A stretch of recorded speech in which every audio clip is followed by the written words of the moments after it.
The shooter's here. Deuce Collins is here. We have a lot to discuss. A lot. Right. We got a lot of pickles to cut up. Okay. I mean, can we start with that? Can we just get right into Masked Singer? Because I have been keeping my mouth shut for about 2 months now. You've said in the beginning, you said, I signed an NDA. You can't tell anybody that I'm doing this show. I've been so excited that it's finally it's over. We now know that you are the pickle. You're unmasked. But I have been like, I haven't told anyone in my family, my friends, and we went to the set together. We had to wear those V. Stiviano shields on our face with sweatshirts that say "Don't talk to me." I mean, it was like on some presidential shit. Yo, that is extremely accurate. That was the hardest part of the Masked Singer experience. For those of you who have been living under a rock for the last, I don't know, 3 or 4 days, I was on the Masked Singer. I was incredible. I made it to the second round, and unfortunately I got voted off. I went out in truly disruptive form. Nobody knew what was happening. But the non-disclosure aspect of it, they tell you not to tell anybody. You sign papers saying you're not going to tell anybody, and I ain't looking for another lawsuit. I thought you were looking for another. I thought you liked lawsuits. You're like, bring on the lawsuits. I don't mind beefs. Lawsuits, I'm not into. We already got one going, and it's arduous. It's a pain in the ass. So they say it's secretive. They say don't tell anybody. The only person who I told was my wife and you. I didn't even tell the Dust Brothers. I didn't even tell my kids. I didn't tell my sister. I didn't tell my mom. I didn't tell my dad. I didn't tell my brother. I didn't tell any friends. I didn't tell anybody. I didn't tell anybody because I was like, yo, they say don't tell anybody, don't tell anybody. And I like to tell everybody everything. Yeah, me too. And I told you, and I was in LA for like 3 weeks, and people are like, why are you here? Mm-hmm. What are you doing here? Why are you here so long? And and I couldn't say I was working because we were on strike and we currently are on strike. And I was just like, changing the subject. And, finally the pickle's out of the jar. And that big pickle is out of the jar. Mm-hmm. And, I'm the pickle. Yeah. And we had a great experience. But yeah, I mean, the shooter was coming to the set. They give you the V. Stiviano mask. They give you these like extra large hoodies and gloves. You can't even show like if it's a white person or a black. You got to cover it. One day I think I had on shorts or I don't know, sweatpants and they're like, you got to cover all skin, or I had on flip flops and you could see my white feet. And they're like, you need to wear sneakers and socks and like I was like, all right, okay, and you can't leave the set, and we were like, fuck, man, we're sitting in this trailer for like, I mean, we were there for like 10 hours sometimes. We were sitting in that trailer and we were like, let's just go outside and get some lunch and sneak off the set. And I mean, the second we snuck off that lot in Hollywood or wherever the studios were, there were a team of like 10 people following behind. Like, what are you guys doing? You can't be on the sidewalk. I mean, it was high security. It was a fun time, and I was shocked that they voted you off because you were the most entertaining person on that show, and your ego is so massive as it is, and I don't want to stroke it anymore.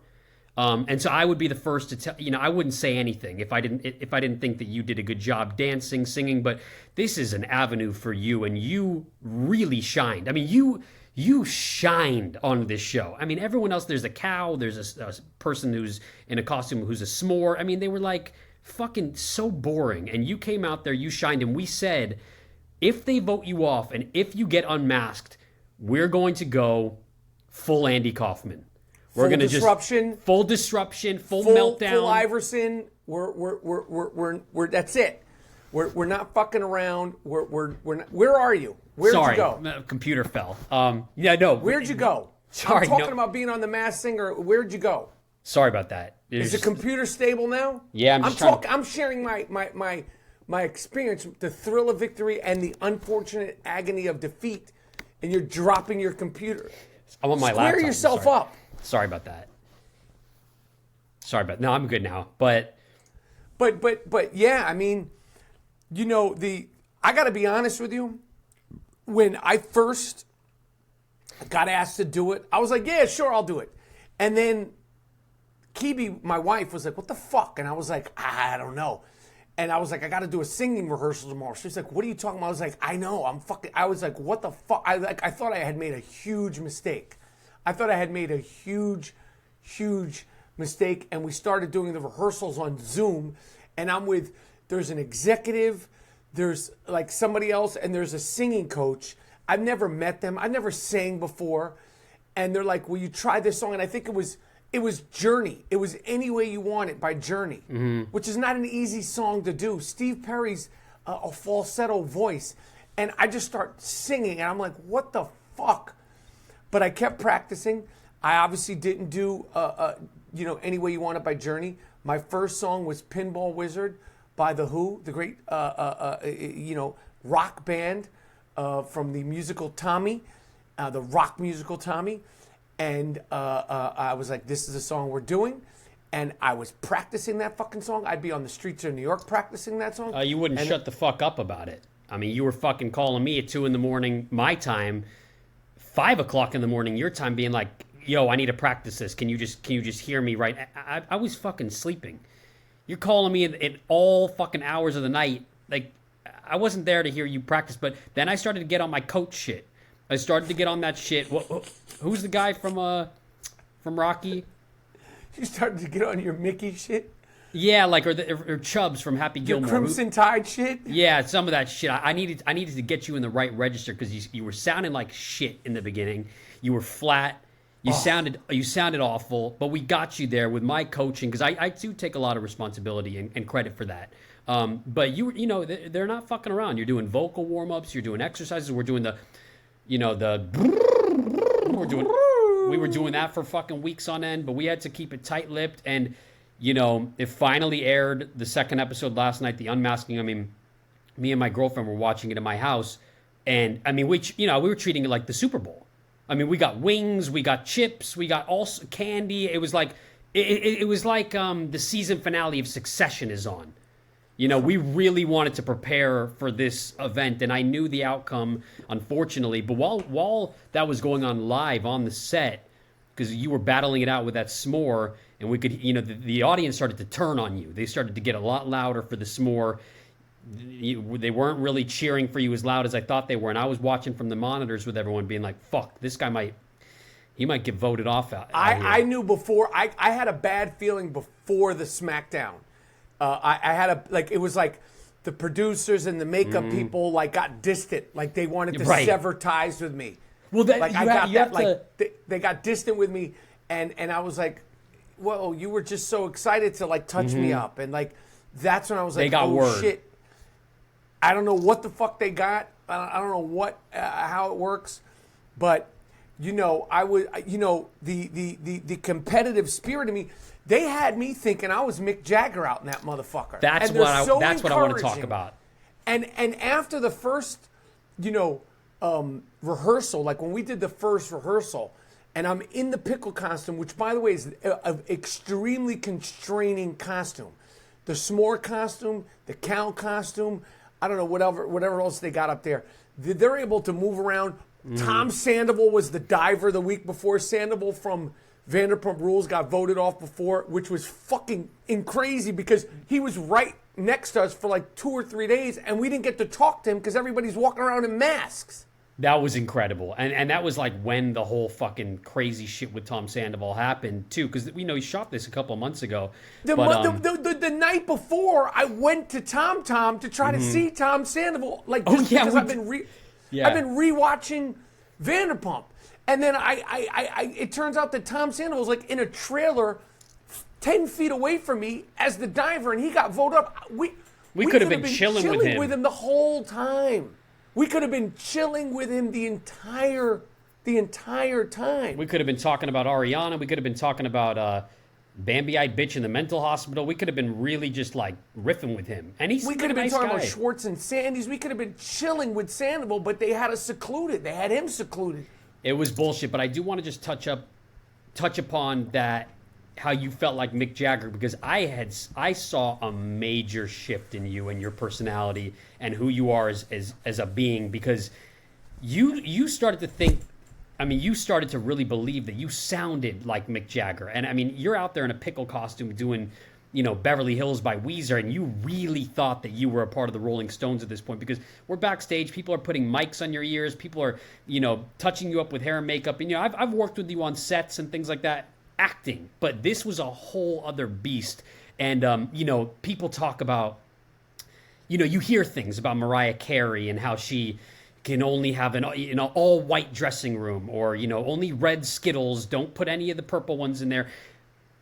You were the male version of Mariah Carey. You were the biggest diva I have ever seen.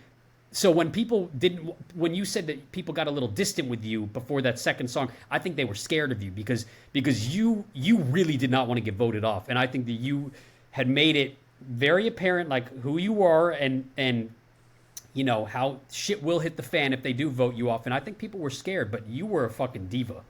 I'm going to be honest, and you were there. And my wife, I couldn't even tell her till the next day, but straight up and down.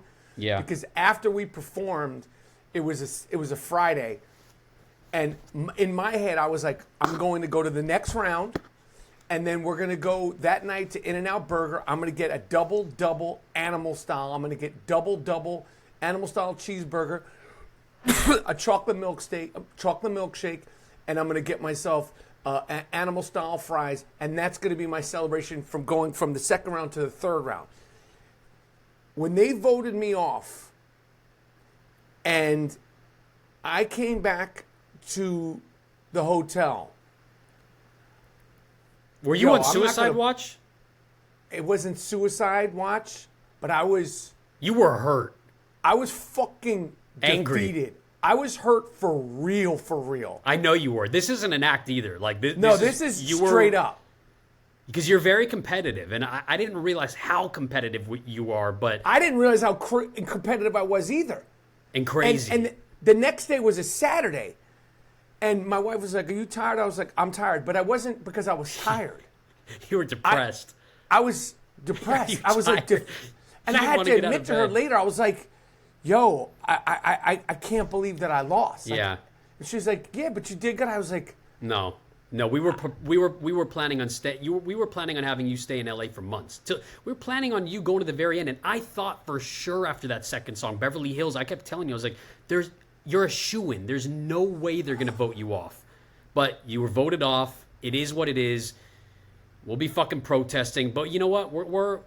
You're going to take Robin Thicke's spot in the panel. We need you on the fucking panel. We need you as a judge because you bring that show a lot of joy and entertainment. You bring that to the masses, and you did a fantastic job in all seriousness. You really did, and everyone loved you there. So anyway, it is what it is. Let's try not to fucking think about it. Nah, because when we start talking about the losing, it brings up and conjures up those old feelings I hear you. Of defeat. And I don't deal with loss well. Like it reminded me of when I was coaching my kids' basketball team, which, if there had been a podcast back then when I was coaching my kids' basketball team from when they were about 8 to 13, that would have been incredible because the competitive spirit that I had wanting them to win and then having to be like, oh, yay, after we lost, and wanting to be like these fucking little shits, they fucking beat fuck them, the other team, the other coaches, the referees, fuck you. There's a movie in that. There's got to be a movie with you coaching some fun. I mean, that's kind of like the Will Ferrell movie, Kicking and Screaming with the soccer team. But they need to update that because I've seen you coach some like 10-year-olds and it's comedic gold there. But you take it seriously.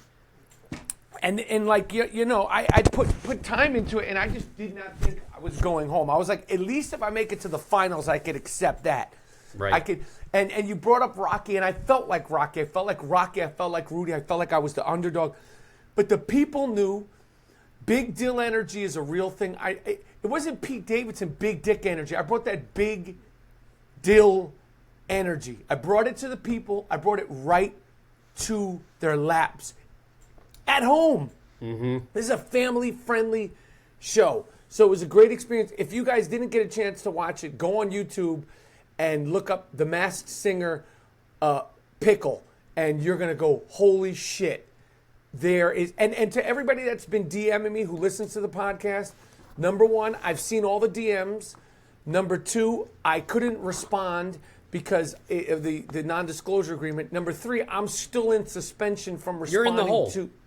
I'm in the hole. So I some of you guys who listen to the podcast, you've been DMing me about Israel, you've been DMing me about the pickle, and you go, I know you can't respond, which I appreciate that. It's the ones that I say it over and over and over, and I put the message, I can't respond, and they're like, yo, I sent you a message, did you see it? I'm like, what the fuck, man? It says right there. At that point, you know, it's just like, you know,